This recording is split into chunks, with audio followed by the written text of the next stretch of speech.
In a market like this, we hear about it all the time. Buyers submitting offers and they don't get accepted. They're getting rejection offers left and right. In this video, I'm going to share with you 5 surefire ways to make sure that your offer stands above the rest and might even get accepted.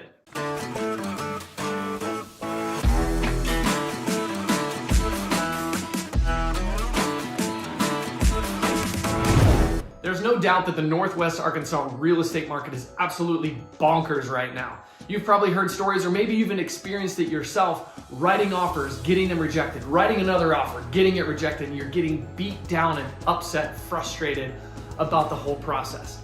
This should be fun. You're buying a house. Why not figure out a way, right, to where you can have your offer stand out above the rest?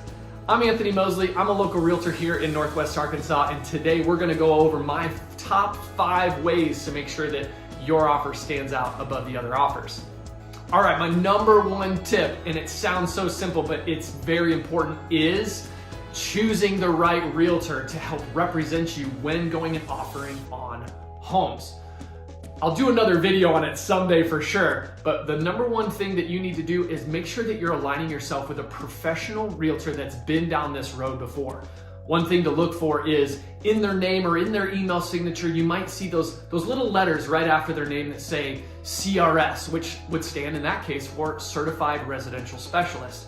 Now, realtors earn those designations outside of their typical traditional continuing education that's required by their state. The CRS, the GRI, those types of designations show that your agent, your realtor, has gone above and beyond to earn those designations, and they choose to hone their craft on a regular basis. Also, with choosing the right realtor, there's someone that's going to follow up on your offer to make sure that they clearly communicate it with the listing agent. They're going to do some additional things beyond just throwing your offer in the listing agent's inbox. As a listing agent, receiving offers, one of my biggest pet peeves, my friends, is getting an email and a text message from the agent that says, sent you an offer, and then I just have a digital signature of the offer. I have to download it and bring it all up. There's no presentation of the offer, not even in an email kind of outlining what the offer is. So the number 1 thing is, on my top 5, making sure to stand out above the rest is choosing the right realtor. Number 2 has 3 parts, my friends. Number 2, in making sure that your offer stands above the rest, is putting your best foot forward in the terms of the real estate contract. The real estate contract includes many things: price, closing date, home warranty, title, survey, all these types of things. But the 3 that we're going to focus on today are price, the deposit, and the inspection. Okay, so the price. Let's say you have a home that you want to offer on, it's $500,000. I'm asking my clients, at what point in a multiple offer situation, refer back to number 1, at what point would you feel that you need to walk away? At what point would you say, if it goes higher than that, I'm glad we missed out on it? Is it 515? Is it 550? Is it 600,000? That is up to you, my friends. Each home is different. Each buyer's level of comfortability is different. There's no magic bullet to say we have to go 3% or 10% over the list price. It depends per house. So on price, at what point would you say we gotta walk away? When you find that, that's probably what you should offer on the house. Number 2 is deposit or earnest money. In Arkansas, we have both. Recently, I listed a house, we received more than 20 offers. Over half of those offers didn't have any deposit whatsoever in them, or earnest money. Now, that's not required and not something that has to be submitted in an offer, but if you want your offer to stand above the rest, I would advise add some type of deposit. Okay? Check with your lender, make sure you have the funds and all that works out, but having some type of earnest money or deposit or both will help you stand above the rest. Number 3 to putting your best foot forward, my friends, is the inspection. Okay, hear me loud and clear. I'm not a licensed inspector in Arkansas, and this is only for a few select people. But if you want that extra edge, consider talking with your realtor, bringing along a subject matter expert like your inspector or a contractor or a structural engineer to your walkthrough before you offer on the home. Is consider not doing an inspection on the home or doing a little bit of an inspection while you're walking around the home.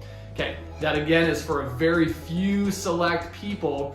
And at minimum, if you do have an inspection that you want to include in your offer, good, again, for peace of mind, including that, but don't make a mountain out of an anthill, my friends. Don't say, oh, the doorknob is loose, we want a new house. So the 3 things to putting your best foot forward in an offer are price, some type of deposit, and varying degrees about the inspection.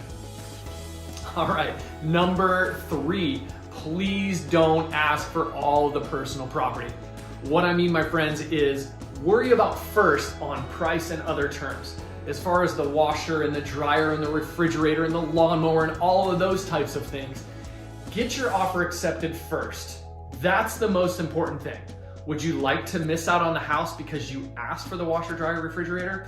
Or would you like to get the house and then worry about getting some appliances later? So number 3, don't ask for all the personal property. Get your offer accepted first. Worry about that down the road. Number 4, be flexible. Okay, so we're in a seller's market. The seller holds all the keys. So how can you as the buyer be flexible for the seller? It's very possible that the seller, when selling this home, needs to go buy another home. And so with our market moving so rapidly, you might need to offer some type of concessions to the seller in allowing them to rent back the home after closing, or allowing a delayed occupancy is what many markets call it. Check with your local lender. You may have to take possession of the house after a certain time. But number 4 is being flexible with your timelines. It could be closing, it could be inspection timelines, but letting your listing agent know, hey, we're flexible with these closing times. We don't absolutely have to be on this specific day. That will allow you again to stand up above the rest.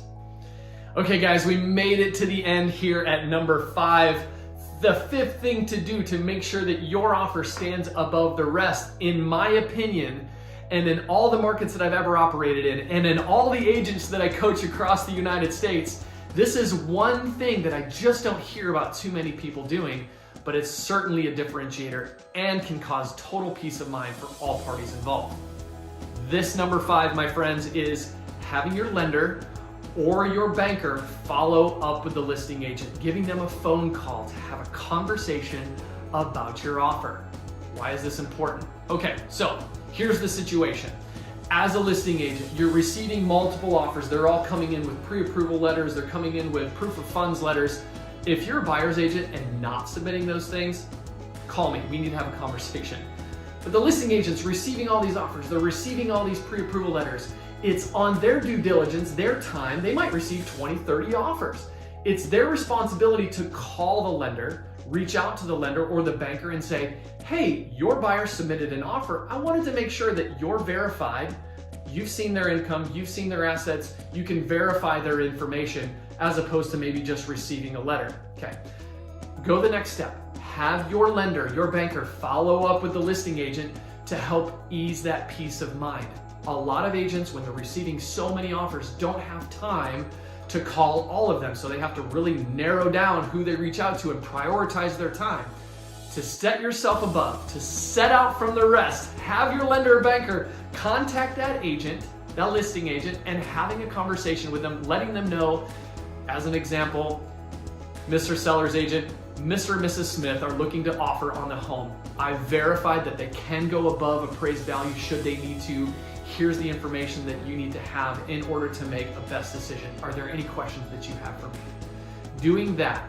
Number 4, being flexible. Number 3, not asking for the kitchen sink and everything other.